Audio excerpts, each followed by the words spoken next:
My name is Melanie Chiponda. I come from Chiazwa in Marange. I work with a community-based organization called Chiazwa Community Development Trust in Zimbabwe.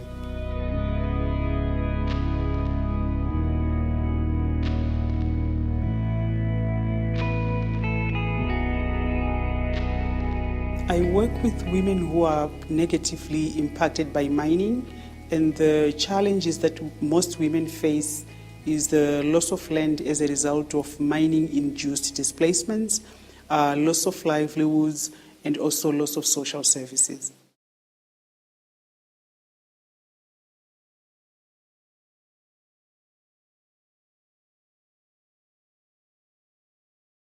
Why women are impacted differently from men is because there are those needs which women need because of their biological makeup, just like women need to go to women's clinics for their reproductive health, and also because of the duties, the gender roles that women do within the household. It makes them different from men, and therefore their needs are different. For example, if women would lose land, it means they would lose their livelihoods, and that would make them poor, and they would be unable to contribute to the household economy.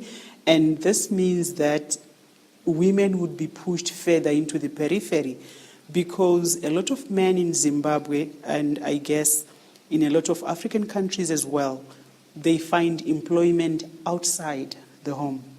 And the women, because of the double duty which they perform, they have to work within the home, doing the care work, and also contribute to the household economy through crop production, livestock farming, and therefore they are impacted differently. And also, in the case that families are compensated, women do not have access to that compensation, mostly because most of the women in rural areas, the land is not in their names.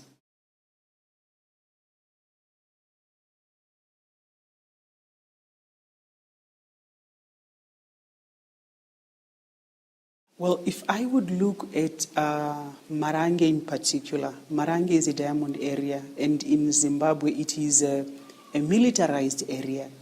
And the women in Marange are fighting against the militarization of their village, because if a place is militarized, it means the community has to stay, the women especially, they have to stay with soldiers with guns. And that is not a normal village setup. That actually shows, or it depicts people in a war situation. And that on its own is intimidating. It compromises the security of the women, and it exposes them to abuse.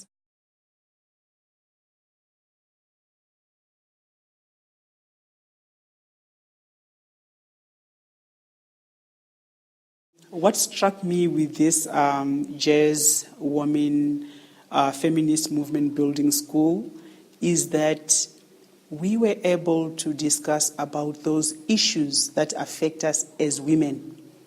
That space is usually not available, especially in our home countries. We were able to break down the challenges, the issues affecting women, and we were also able to define the root causes of those challenges.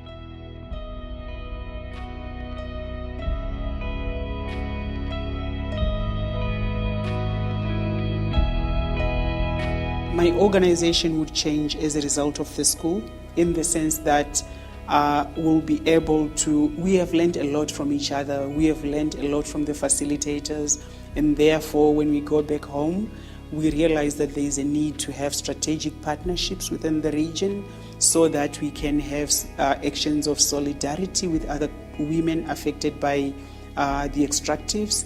And also secondly, I think we are going to have an initiative where we are also going to organize as women and talk about those issues that affect women within the context of extractives.